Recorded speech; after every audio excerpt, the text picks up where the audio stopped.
ദൈവത്തിൻ്റെ അതിപരിശുദ്ധ നാമം മഹത്വപ്പെടുമാറാകട്ടെ. ഇന്ന് ഷാലോം മിനിസ്ട്രീസിനോടൊപ്പം ഷാലോം മന്ന എന്ന ഈ TV പ്രോഗ്രാമിലൂടെ ഞങ്ങളെ ഭവനങ്ങളിലിരുന്ന് കണ്ടുകൊണ്ടിരിക്കുന്ന എല്ലാ ദൈവമക്കളെയും ഇന്നത്തെ ഈ ഒരു കൂട്ടായ്മ ബന്ധത്തിലേക്ക് സ്വാഗതം ചെയ്യുന്നു. ഇന്ന് നമ്മളോടൊപ്പം വചനവുമായിട്ട് റവറൻഡ് ഡോക്ടർ ഷാജി ശലം കൂടിയുണ്ട്. ഇന്ന് നമുക്ക് എന്തായാലും അനുഗ്രഹമായിരിക്കും അല്ലേ? തീർച്ചയായിട്ടും ഇന്നത്തെ വചനം നമുക്ക് അനുഗ്രഹമായിരിക്കും. മുഖത്ത് നമുക്ക് സന്തോഷിക്കാൻ മാത്രമല്ല ഹൃദയത്തിൽ ആനന്ദിക്കുവാൻ കഴിയത്തക്ക ഒരു സന്ദേശം നമുക്ക് എല്ലാവർക്കും ലഭിക്കും. മാത്രമല്ല എന്നെ ശ്രദ്ധിച്ചുകൊണ്ടിരിക്കുന്ന യുവമക്കളെ, നിങ്ങൾക്കും സന്തോഷം പകരത്തക്കതും ഉത്സാഹം പകരത്തക്കതായിട്ടുള്ളൊരു സന്ദേശം കർത്താവ് നിങ്ങൾക്കായിട്ട് ഒരുക്കി വെച്ചിട്ടുണ്ട്. പരിശുദ്ധാത്മാവിൻ്റെ സഹായത്താൽ, ആത്മാവിൻ്റെ ബലത്താൽ ദൈവസഭയിലേക്ക് നമുക്ക് പോകാം. ഒരുമിച്ച് കർത്താവിൽ നിന്ന് പഠിക്കാം. ആമേൻ.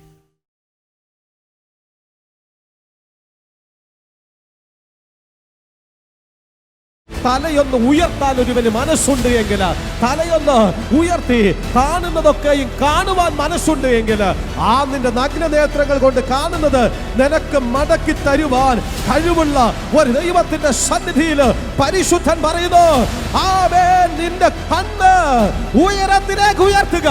ഞാൻ എന്റെ കണ്ണ് പർവ്വതത്തിലേക്ക് ഉയർത്തുന്നു. എന്റെ സഹായ ആകാശത്തെയും ഭൂമിയെ സൃഷ്ടിച്ച യഹോവയിൽ നിന്ന് വരുന്നു.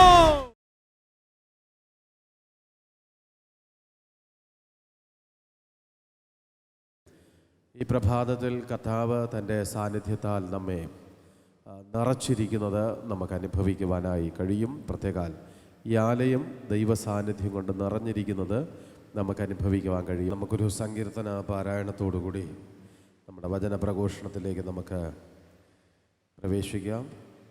വിശുദ്ധ സങ്കീർത്തനം 121. ഞാൻ എൻ്റെ കണ്ണ് പർവ്വതങ്ങളിലേക്ക് ഉയർത്തുന്നു. എനിക്ക് സഹായം എവിടെ നിന്ന് വരും? എൻ്റെ സഹായം ആകാശത്തെയും ഭൂമിയെ ഉണ്ടാക്കിയ യഹോവയിൽ നിന്ന് വരുന്നു. നിന്റെ കാൽ വഴുതുവാൻ അവൻ സമ്മതിക്കുകയില്ല. നിന്നെ കാക്കുന്നവൻ മയങ്ങുകയുമില്ല. ഇസ്രായേലിൻ്റെ പരിപാലകൻ മയങ്ങുകയില്ല, ഉറങ്ങുകയുമില്ല. യഹോവ നിന്റെ പരിപാലകൻ, യഹോവ നിന്റെ വലത്ത് ഭാഗത്ത് നിനക്ക് തണൽ. പകൽ സൂര്യനെങ്കിലും രാത്രി ചന്ദ്രനെങ്കിലും നിന്നെ ബാധിക്കുകയില്ല. യഹോവ ഒരു ദോഷവും തട്ടാതവണ്ണം നിന്നെ പരിപാലിക്കും. അവൻ നിന്റെ പ്രാണനെ പരിപാലിക്കും. യഹോവ നിന്റെ ഗമനത്തെയും ആഗമനത്തെയും ഇന്നു മുതൽ എന്നേക്കും പരിപാലിക്കും. യഹോവ നിന്റെ ഗമനത്തെയും ആഗമനത്തെയും ഇന്നു മുതൽ എന്നേക്കും പരിപാലിക്കും. ഈ സങ്കീർത്തനത്തോടെ നമ്മളുടെ യോജന പ്രഘോഷണം ആരംഭിക്കുകയാണ്. സ്തോത്രം. ആദ്യം നമുക്ക് കർത്താവിൻ്റെ അനുഗ്രഹത്തിന് വേണ്ടിയിട്ട്, ദൈവത്തിൻ്റെ കൃപയ്ക്ക് വേണ്ടിയിട്ട്, ദൈവത്തിൻ്റെ സാന്നിധ്യത്തിന് വേണ്ടിയിട്ട്, അനുഗ്രഹത്തിന് വേണ്ടിയിട്ട് നമുക്കൊരു തീരുമാനം അല്ലെങ്കിൽ ഒരു സമർപ്പണം. ഇന്ന് ഞായറാഴ്ചയാണ്. ഈ സങ്കീർത്തനത്തിലൂടെ ദൈവം നമുക്ക് അനുഗ്രഹം പ്രാപിക്കാൻ, നമുക്ക് ചിലതിനെയൊക്കെ ജയിക്കാൻ പരിശുദ്ധാത്മാവ് നമ്മെ സഹായിക്കണമെങ്കിൽ ഒരുപക്ഷെ നാം ചില മേഖലകളിൽ ഒരു യാഗപീഠമായി അല്ലെങ്കിൽ ഒരു യാഗവസ്തുവായി തീരേണ്ടത് ആവശ്യം. പരിശുദ്ധ ആരാധനയിൽ നമുക്ക് ചിലതിനെ ജയിക്കുവാൻ കഴിയണം. എങ്കിലും ദൈവം നമ്മെ എല്ലാവരെയും സഹായിക്കട്ടെ. ഈ പ്രഭാതത്തിൽ ഈ സങ്കീർത്തനത്തിലേക്ക് നമുക്ക് കടക്കാം. വിശുദ്ധ 121 സങ്കീർത്തനം. ഞാൻ എൻ്റെ കണ്ണ് പർവ്വതങ്ങളിലേക്ക് ഉയർത്തുന്നു, എനിക്ക് സഹായം എവിടെ നിന്ന് വരും? നമുക്കൊരു വാക്ക് ദൈവസന്നിധിയിൽ പ്രാർത്ഥിക്കാം. ഞങ്ങളധികമായി സ്നേഹിക്കുകയും പരിപാലിക്കുകയും ചെയ്യുന്ന ദൈവമേ, ഞങ്ങൾ ഈ പ്രഭാതത്തിൽ ദൈവവചനം പഠിക്കുവാൻ ആഗ്രഹിക്കുന്നു. അങ്ങയുടെ ആത്മാവ് ഞങ്ങളെ പഠിപ്പിക്കണം. ഞങ്ങൾക്ക് ആവശ്യമായിട്ടുള്ള നല്ല ആലോചനകൾ ദൈവത്തിൻ്റെ ആത്മാവ് നൽകി ഞങ്ങളെ ഉറപ്പിക്കുകയും ഞങ്ങളെ സഹായിക്കുകയും ആശീർവദിക്കുകയും അനുഗ്രഹിക്കുകയും ചെയ്യണമെന്ന് ഇപ്പോൾ ഞങ്ങൾ അപേക്ഷിക്കുന്നു. സ്വർഗീയ സ്നേഹവും സ്വർഗീയ അനുഗ്രഹവും ദൈവമേ ഇവിടെ പകർന്ന് അനുഗ്രഹിക്കണമെന്ന് ഞങ്ങൾ പ്രാർത്ഥിക്കുകയാണ്, അപേക്ഷിക്കുന്നു. അങ്ങയുടെ മഹാസ്നേഹം, അങ്ങയുടെ മഹാമനസ്സലിവ്, അങ്ങയുടെ മഹാകൃപ ദൈവമേ ഇവിടെ വ്യാപരിക്കട്ടെ. ഈ സങ്കീർത്തനത്തോടെ കർത്താവ് ഞങ്ങളെ പഠിപ്പിക്കണം, അനുഗ്രഹിക്കണം, സഹായിക്കണം. യേശുവിൻ നാമത്തിൽ ആമേൻ, ആമേൻ. 121 സങ്കീർത്തനം വളരെ സുപരിചിതമായ ഒന്നാണ്. ഞാൻ എൻ്റെ കണ്ണ് പർവ്വതങ്ങളിലേക്ക് ഉയർത്തുന്നു, എനിക്ക് സഹായം എവിടെ നിന്ന് വരും? എൻ്റെ സഹായം ആകാശത്തെയും ഭൂമിയെയും ഉണ്ടാക്കിയ യഹോവയെങ്കിൽ നിന്ന് വരുന്നു. എൻ്റെ കണ്ണ് ഞാൻ പർവ്വതങ്ങളിലേക്ക് ഉയർത്തുന്നു. കുറച്ചുകൂടെ വ്യക്തമാക്കിയാൽ, എൻ്റെ കണ്ണ് ഞാൻ ഉയരത്തിലേക്ക് ഉയർത്തുന്നു.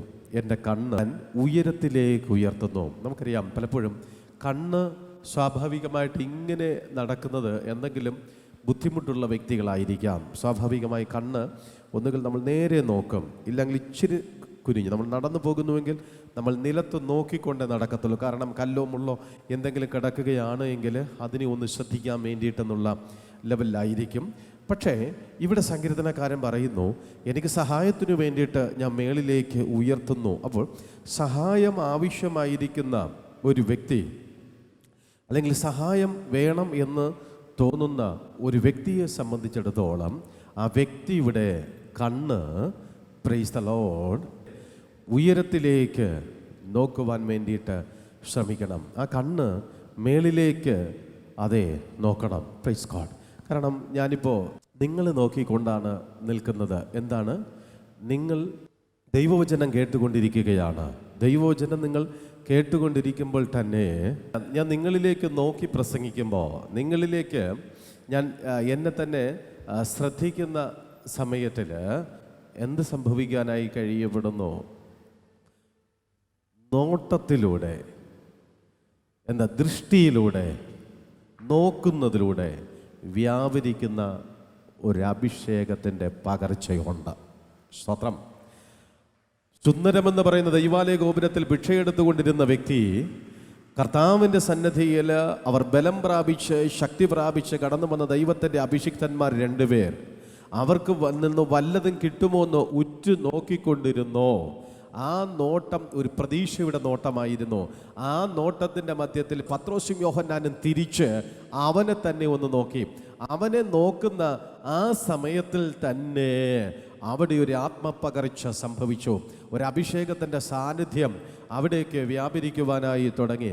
ആ അഭിഷേകത്തിൻ്റെതായിട്ടുള്ള സാന്നിധ്യം, ആ അഭിഷേകത്തിൻ്റെതായിട്ടുള്ള കൃപ, ആ അഭിഷേകത്തിൻ്റെതായിട്ടുള്ള അനുഭവം അവിടേക്ക് വ്യാപരിച്ചപ്പോൾ അവിടെ മുടന്തനായി, എങ്ങനെ അമ്മയുടെ ഗർഭം മുതൽ മുടന്തനായിരിക്കുന്നവൻ ചാടി എഴുന്നേറ്റുവെങ്കിൽ, നമ്മൾ ചിലപ്പോൾ അങ്ങോട്ട് നോക്കപ്പെടുമ്പോൾ അഭിഷേകം പകരുന്നുവെങ്കിൽ, പ്രതീക്ഷയോടെ ദൈവത്തിങ്കലേക്ക് നോക്കുമ്പോൾ ദൈവത്തിൽ നിന്നും നമുക്കൊരനുഭവം വരുമെന്ന് മനസ്സിലാക്കിയിട്ടാണ് സങ്കീർത്തനക്കാരൻ ഇപ്രകാരം വിളിച്ചു പറയുന്നത്. അടുത്ത ഭാഗത്തിലേക്ക് നമ്മൾ വരുമ്പോൾ സങ്കീർത്തനം 34 അതിൻ്റെ 5-ാമത്തെ വാക്യത്തിൽ ബൈബിൾ ഇപ്രകാരം എഴുതിയിരിക്കുന്നു, അവങ്കിലേക്ക് നോക്കിയവർ പ്രകാശിതരായി അവരുടെ മുഖം ലജ്ജിച്ചു പോയതില്ല. എല്ലാവരും ഒന്ന് പറഞ്ഞാട്ടെ. അവങ്കിലേക്ക് നോക്കിയവർ പ്രകാശിതരായി അവരുടെ മുഖം ലജ്ജിച്ചു പോയതുമില്ല. ഒരിക്കൽ കൂടെ, അവങ്കിലേക്ക് നോക്കിയവർ പ്രകാശിതമായി അവരുടെ മുഖം ലജ്ജിച്ചു പോയതുമില്ല. കൈയടിച്ച് കർത്താവിന് സ്തോത്രം ചെയ്യാവോ? സഹായം ആഗ്രഹിച്ച സങ്കീർത്തനക്കാരൻ ദൈവത്തിങ്കിലേക്ക്, അഥവാ പർവ്വതത്തിലെങ്കിലേക്ക് നോക്കിയപ്പോൾ എനിക്ക് സഹായം ദൈവത്തിൽ നിന്ന് വരുമെന്ന് അവൻ മനസ്സിലാക്കി. ഇവിടെ അവങ്കിലേക്ക് നോക്കിയവർ പ്രകാശിതരായി അവരുടെ മുഖം ലജ്ജിച്ച് പോയതുമില്ല. അവങ്കിലേക്ക് നോക്കിയവർ പ്രകാശിതമായി, അവങ്കിലേക്ക് നോക്കിയവർ പ്രകാശിതരായി. എവിടേക്ക് നോക്കിയവർ? ലോകത്തിലേക്ക് നോക്കിയവനല്ല, ലോകത്തിലെ കൂത്തുകാഴ്ചകളിലേക്ക് നോക്കിയവനല്ല, സാധാരണ മനുഷ്യനിലേക്ക് നോക്കിയവരല്ല, സമൂഹത്തിൽ നമുക്ക് കാണുന്ന സ്ഥലങ്ങളിലേക്ക് നോക്കിയവനല്ല. അവങ്കലേക്ക്, ദൈവത്തിങ്കലേക്ക് ആര് നോക്കിയോ ആ വ്യക്തി പ്രകാശിതമായി എന്ന് ദൈവവചനത്തിനകത്ത് എഴുതിയിരിക്കുകയാണ്. ദൈവത്തിങ്കലേക്ക് നോക്കിയവനൊരു പ്രകാശമുണ്ട്. ദൈവത്തിങ്കലേക്ക് നോക്കിയവന് അവൻ്റെ മുഖം പ്രകാശിതമായി, അവൻ ലജ്ജിച്ചു പോയതില്ല. എവിടെയെങ്കിലും തലകുനിക്കേണ്ടുന്ന അവസ്ഥകൾ കടന്നു വരുന്നുവെങ്കിൽ, എവിടെയെങ്കിലും തല കുനിഞ്ഞു പോകും എന്ന് നിങ്ങൾ ചിന്തിക്കുന്നുവെങ്കിൽ, ഈ ആഴ്ചവട്ടങ്ങളിൽ എവിടെയെങ്കിലും ബുദ്ധിമുട്ടുകളോ പ്രയാസങ്ങളോ ഭാരങ്ങളോ നിങ്ങൾ അനുഭവിക്കേണ്ടതായി കടന്നു വരും എന്ന് നിങ്ങൾക്ക് തോന്നിപ്പോകുന്നു എങ്കിൽ, അവിടെ നിങ്ങൾ മനസ്സിലാക്കുക, അവങ്കിലേക്ക് നോക്കുക, നോക്കി അവൻ്റെ മുഖം പ്രകാശിക്കുക. ഒരിക്കലും അവൻ ലജ്ജിച്ച് തല കുനിക്കേണ്ടതായിട്ട് കടന്നു വരത്തില്ല. അവങ്കിലേക്ക് നോക്കിയവർ പ്രകാശിതരായി അവരുടെ മുഖം ലജ്ജിച്ചു പോയതുമില്ല. മനസ്സിലായവരെന്ന് കരങ്ങളെ ചേർത്തടിച്ച് ദൈവത്തിന് സ്തോത്രം ചെയ്യുക, സ്തോത്രം ചെയ്യുക, സ്തോത്രം ചെയ്യുക, സ്തോത്രം ചെയ്യുക. Praise the Lord.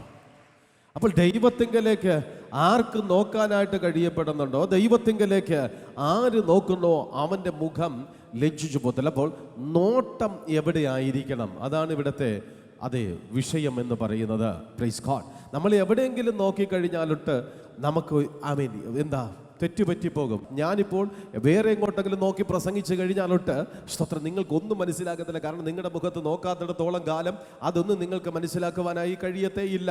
അപ്പോൾ നമ്മുടെ നോട്ടം എവിടെയാണോ എന്താണോ എന്നുള്ളത് നോക്കുന്നയാളിന് ഒരു വ്യക്തത ഉണ്ടായിരിക്കപ്പെടണം. Praise the Lord. ഞാൻ പ്രസംഗിക്കുമ്പോൾ എവിടെ നോക്കണം? ഞാൻ പ്രസംഗം കേട്ടോണ്ടിരിക്കുന്ന സമയത്തിൽ ഞാൻ എവിടെ നോക്കണം? ഞാൻ ലജ്ജിക്കേണ്ടുന്ന സാഹചര്യം വരുമ്പോൾ ഞാൻ എവിടെ നോക്കേണ്ടതായിട്ട് ഉണ്ട്? എനിക്കൊരു സഹായം ആവശ്യമായിട്ട് വരുമ്പോഴോ ഞാൻ എവിടെയാണ് നോക്കേണ്ടത്? അപ്പോൾ എവിടെയെങ്കിലും നമ്മൾ നോക്കിക്കൊണ്ടിരുന്നു കഴിഞ്ഞാൽ നമുക്ക് അതെ അനുഗ്രഹം കടന്നു വരപ്പെടത്തില്ല. യോശുവയുടെ പുസ്തകം 7-ാം അധ്യായം 6 മുതൽ 10 വരെയുള്ള വിശുദ്ധ ബൈബിൾ നമ്മൾ പരിശോധിക്കുന്ന സമയത്തിലേക്ക് ഇസ്രായേലിനും ഹായി പട്ടണത്തിനോട് യുദ്ധമുണ്ടായ സമയത്തിലേക്ക് ഇസ്രായേൽ തോറ്റു. എന്താണെന്നറിയാവോ? ഒരുവന്റെ നോട്ടം തെറ്റിപ്പോയി. ആമേൻ. യുദ്ധക്കളത്തിൽ ജ്ഞാനത്തോടെ പരിജ്ഞാനത്തോടെ നിന്ന് യുദ്ധം ചെയ്യുന്നതിന് പകരമായി ഈ ലോകത്തിലേക്ക് അവൻ നോക്കിയിട്ട് ദൈവഹിതമില്ലാത്ത ദൈവത്തിൻ്റെ ആദ്യ പദ്ധതിക്ക് അപ്പുറമായി ചിലത് ചെയ്യുവാൻ വേണ്ടിയിട്ട് അവൻ വേർതിരിച്ച് ദൈവഹിതമില്ലാത്ത വിധത്തിലേക്ക് ചില ശബദാർപ്പിത വസ്തുക്കളെ എടുത്ത് ഒരു ഭാഗത്ത് മാറ്റിവെച്ചതിന് ശേഷം ഒരു ആർട്ടിഫിഷ്യലായിട്ട് അല്ലെങ്കിൽ യാഥാർത്ഥ്യമായിട്ടുള്ളതല്ല കൃത്രിമമായിട്ടുള്ള ഒരു നോട്ടം അവൻ ഉണ്ടാക്കി എടുക്കുവാൻ ശ്രമിച്ചത് മുഖാന്തരം അവൻ യുദ്ധത്തിൽ ജയിച്ചു. അവൻ ദൈവത്തിങ്കിലേക്കാണ് നോക്കിയിരുന്നു എങ്കിൽ തീർച്ചയായും സ്തോത്രം അവൻ തോറ്റുപോകത്തിൽ. അവൻ ലോകത്തിലേക്ക് ശബദാർപ്പിത വസ്തുക്കളിലേക്ക് എപ്പോ അവൻ നോക്കേണ്ടതായി കടന്നു വന്നുവോ അതവന് പരാജയമായി തീർന്നു. യോശുവയുടെ പുസ്തകം 7-ാം അധ്യായം 13-ാമത്തെ വാക്യത്തിലേക്ക് ദൈവം അനോർപ്പിച്ചു, നിങ്ങളുടെ ഇടയിൽ ശാപമുണ്ട്. നോട്ടം ഒരുവന് തെറ്റിയത്, ഒരുവന്റെ ശ്രദ്ധ തെറ്റിയത്. ആമേൻ. ദൈവം പറഞ്ഞു ശാപമുണ്ട്. ഈ ശാപം മാറ്റിയാൽ മാത്രമേ അവനൊരു വ്യത്യാസം ഉണ്ടാകത്തുള്ളൂ. സങ്കീർത്തനം 146:8 കർത്താവ് പിന്നെയും എഴുതിയിരിക്കുന്നു, ഞാൻ കുനിഞ്ഞവനെ നിവർത്തുന്ന ദൈവമായിരിക്കപ്പെടുകയാണ്. ഞാൻ കുനിഞ്ഞവനെ നിവർത്തുന്ന ദൈവമായിരിക്കുന്നു എന്നുള്ളത്. സഹോദരങ്ങളെ, ഈ ആഴ്ചകൾ ലജ്ജിക്കേണ്ടുന്ന അവസ്ഥകൾ വരുമോ നിന്റെ നോട്ടം ദൈവത്തിങ്കിലേക്ക്. നിനക്ക് ഈ ആഴ്ചയിൽ ഒരു സഹായം ആവശ്യമായിരിക്കുകയാണോ? നിങ്ങൾ സ്തോത്രം ദൈവത്തിങ്കിലേക്ക് നോക്കുക. യഹോവ കുരുടന്മാർക്ക് കാഴ്ച കൊടുക്കുന്നു. യഹോവ കുനിഞ്ഞിരിക്കുന്നവരെ നിവർത്തുന്നു. യഹോവ നീതിമാന്മാരെ സ്നേഹിക്കുന്നുവെന്ന് സങ്കീർത്തനം 146:8 വിളിച്ചു പറയുമ്പോൾ അവിടെ മനസ്സിലാക്ക, അവൻ കുരുടന്മാർക്ക് കാഴ്ച കൊടുക്കുന്നതോടൊപ്പം തന്നെ കുനിഞ്ഞിരിക്കുന്നവൻ അവൻ നിവർത്തുന്നു. സ്തോത്രം. നോട്ടം ആമേൻ ദൈവത്തിങ്കലേക്കാകട്ടെ. സഹായം കാംക്ഷിക്കുന്നവൻ ദൈവത്തിങ്കലേക്കായിരിക്കട്ടെ. ഒരുപക്ഷെ നമുക്ക് ഈ ലോകത്തിലുള്ള പലതിനെയും ചെന്ന് സഹായത്തിന് വേണ്ടിയിട്ട് കാംക്ഷിക്കാം. എവിടെയൊക്കെ പോകാൻ കഴിയുക? വേണമെങ്കിൽ ബാങ്കിൽ ആ മാനേജറിന്റെ അടുക്കലേക്ക്, ജനപ്രതിനിധിയുടെ അടുക്കലേക്ക്, ഇല്ല എങ്കിൽ നമ്മുടെ മേലുദ്യോഗസ്ഥന്റെ അടുക്കല്, നമ്മെ സഹായിക്കുവാൻ സാധ്യതയുള്ള വ്യക്തിയുടെ അടുക്കലേക്ക്. അവിടെ എങ്ങനെ തുടങ്ങി എവിടെ വേണമെങ്കിലും നമുക്ക് നോക്കാം. ഇല്ല, വേദം വിളിച്ചു പറയപ്പെടുന്നു, നോക്കേണ്ടടുത്ത് നോക്കണം.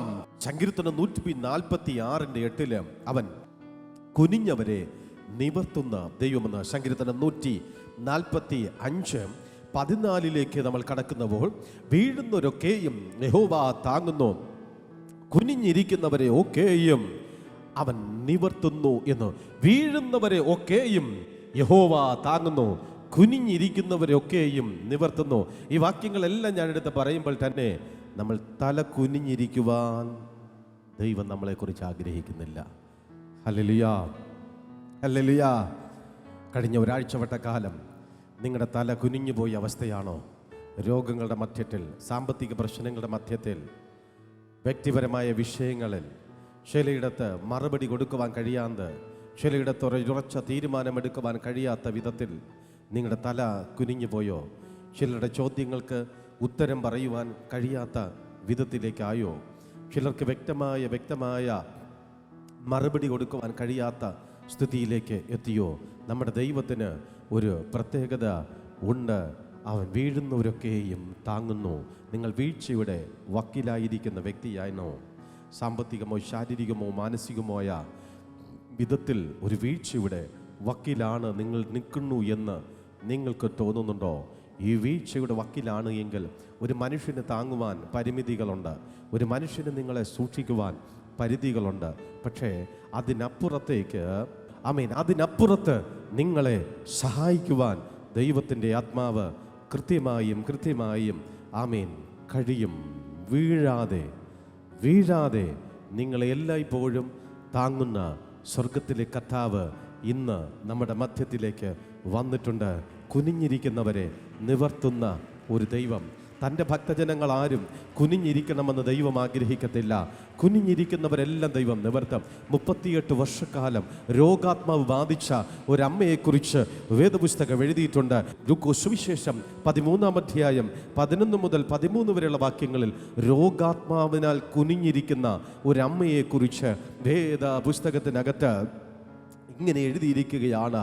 സ്വതം ഒരു സിനഗോഗിൽ യേശു കർത്താവ് പ്രസംഗിക്കുവാൻ വേണ്ടിയിട്ട് കടന്നു പോവുകയാണ്. ആ സമയത്തിൽ 18 സംവത്സരമായി രോഗാത്മാവ് ബാധിച്ചിട്ടൊരമ്മയ്ക്ക് നിവരുവാൻ കഴിയുന്നില്ല.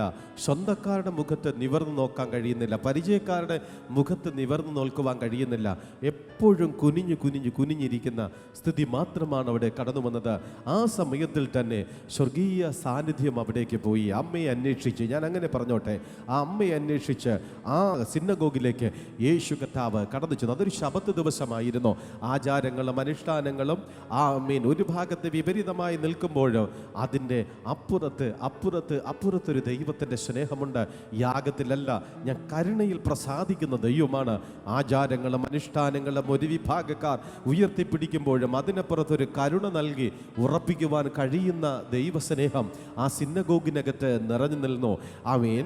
വിശുദ്ധ ലൂക്കോസ് സുവിശേഷത്തിനകത്ത് നമുക്ക് അങ്ങനെ തന്നെ പറയുവാൻ കഴിയപ്പെടും. ആ 13-ാം അധ്യായത്തിലേക്ക് തന്നെ നമ്മൾ കടന്നു പോകുമ്പോൾ ആ അമ്മച്ചിയുടെ പ്രത്യേകത വ്യക്തമായിട്ട് അതിനകത്ത് എഴുതി വച്ചിരിക്കുന്നത് നമുക്ക് കാണുവാൻ കഴിയും. ലൂക്കോസ് സുവിശേഷം 13-ാം അധ്യായം 11 മുതലുള്ള ഭാഗങ്ങളിൽ തന്നെ ആ അമ്മയെ യേശു അടുക്ക വിളിച്ചു, നിവരുക എന്ന് പറഞ്ഞു. നിന്റെ രോഗബന്ധനം അഴിഞ്ഞിരിക്കുന്നു എന്ന് അവിടെ പറഞ്ഞു. നിന്റെ രോഗബന്ധനം അഴിഞ്ഞിരിക്കുന്നു എന്ന് പറഞ്ഞ സമയത്ത് തന്നെ കുനിഞ്ഞു നിന്ന അമ്മ വേഗത്തിൽ അങ്ങ് നിവർന്ന് വന്ന സമയത്തിൽ അവിടെ ഒരുപാട് വ്യക്തികൾ പലതും പറഞ്ഞു. കഴിഞ്ഞ ദിവസത്തെ ഞാൻ ഇങ്ങനെ പ്രസംഗിച്ചു. സ്തോത്രം. എന്തായിരുന്നു അവിടെ പറഞ്ഞത്? ഒരു സ്ഥലത്ത് മാനസാന്തരം നടക്കുമ്പോൾ മറ്റു സ്ഥലത്ത് പിറുപിറുപ്പുണ്ടാകുന്നു. എവിടെ? സക്കായി മാനസാന്തരപ്പെട്ടപ്പോൾ ചിലർ പറഞ്ഞു, യേശു ആമേൻ പാപികളോടുകൂടി ഇരുന്ന് ഭക്ഷണം കഴിക്കുന്നു. യേശു പാപിയുടെ വീട്ടിൽ പോയി എന്ന മൂത്ത മകൻ ഇവിടെ വീട്ടിനകത്ത് കയറാതെ പുറത്ത് തന്നെ നിന്നു. എന്തിനു വേണ്ടി? ഇളയ മകൻ മാനസാന്തരപ്പെട്ടപ്പോൾ ഇളയ മകൻ തിരികെ കടന്നു വന്ന സമയത്തിലേക്ക് മൂത്ത മകൻ വീട്ടിനകത്ത് പ്രവേശിക്കാതെ അവൻ പുറത്തു നിന്ന് തന്നെ പിറുപിറുപ്പോടുകൂടി നിന്നു. ഇളയവൻ മാനസാന്തരപ്പെട്ടപ്പോൾ മൂത്തവൻ അകത്ത് കയറിയില്ല എന്നുള്ളത്. അതുപോലെ തന്നെ ഇതാ 18 സംവത്സരമായി രോഗാത്മാവ് ബാധിച്ച, പിശാച് ബാധിച്ച സ്തോത്രം ഒരു അമ്മ, അവർ കുനിഞ്ഞിരുന്ന അമ്മ നിവർന്നപ്പോ പരീശന്മാരും ശാസ്ത്രിമാരും അതെ പറയാൻ തുടങ്ങി. എന്താ പറഞ്ഞത്? ഇത് ശബത്താണ്. ഒരു അത്ഭുതം നടക്കുമ്പോൾ 100 അഭിപ്രായം വരും. ഒരു മാനസാന്തരം നടക്കുമ്പോൾ 100 അഭിപ്രായങ്ങൾ കടന്നു വരിക. ഒരു രൂപാന്തരം വരുമ്പോൾ 100 അഭിപ്രായം കടന്നു വരിക. നാം അത് ശ്രദ്ധിച്ചാൽ നമുക്ക് അനുഗ്രഹം പ്രാപിപ്പാൻ കഴിയത്തില്ല എന്നുള്ളതാണ് നമ്മൾ മനസ്സിലാക്കേണ്ടത്. അങ്ങനെയാണെങ്കിൽ ഇന്ന് ഞാൻ മറ്റുള്ളവരെ ശ്രദ്ധിക്കത്തില്ല, മറ്റുള്ളവരുടെ അഭിപ്രായം നോക്കത്തില്ല. ഞാൻ എൻ്റെ കർത്താവിൽ നിന്ന് ചിലത് പ്രാപിക്കുക എന്ന തീരുമാനത്തോടെ, ഞാൻ എൻ്റെ ദൈവത്തിൽ നിന്ന് ചിലത് അനുഭവിക്കുക ആമേൻ എന്ന തീരുമാനത്തോടുകൂടി ദൈവജനത്തിന് കടന്നു പോകുവാൻ കഴിയുമെങ്കിൽ സ്വർഗം നിങ്ങൾക്ക് വേണ്ടിയിട്ട് ആമേൻ വലുത് ചെയ്യും. യെശയ്യാ പ്രവാചകന്റെ പുസ്തകം 40-ാം അധ്യായം 26-ാം വാക്യം ഇങ്ങനെ എഴുതിയിരിക്കുന്നു, നിങ്ങളുടെ കണ്ണ് മേലോട്ട് ഉയർത്തി നോക്കുവിൻ, നീ കുനിഞ്ഞിരിക്കുന്ന മതിയാക്ക്, നീ മേളിലേക്ക് നോക്ക്. ഉൽപ്പത്തി പുസ്തകം 13-ാം അധ്യായം 14-15 അബ്രഹാമും ലോത്തും ഒരുമിച്ച് യാത്ര ചെയ്തു. പക്ഷേ അവനോട് ദൈവം പറഞ്ഞു, നീ തല പൊക്കി നോക്കുക, നീ കാണുന്നത് ഒക്കെ ഞാൻ നിനക്ക് തരും. ആമേൻ. തലയൊന്ന് ഉയർത്താൻ ഒരുവന് മനസ്സുണ്ട് എങ്കിൽ, തലയൊന്ന് ഉയർത്തി കാണുന്നതൊക്കെയും കാണുവാൻ മനസ്സുണ്ട് എങ്കിൽ, ആ നിന്റെ നഗ്ന നേത്രങ്ങൾ കൊണ്ട് കാണുന്നത് നിനക്ക് മടക്കി തരുവാൻ കഴിവുള്ള ഒരു ദൈവത്തിന്റെ സന്നിധിയിൽ പരിശുദ്ധൻ പറയുന്നു, ആമേൻ, നിന്റെ കണ്ണ് ഉയരത്തിലേക്ക് ഉയർത്തുക. ഞാൻ എന്റെ കണ്ണ് പർവ്വതത്തിലേക്ക് ഉയർത്തുന്നു. എന്റെ സഹായ ആകാശത്തെയും ഭൂമിയെ സൃഷ്ടിച്ച യഹോവയിൽ നിന്ന് വരുന്നു.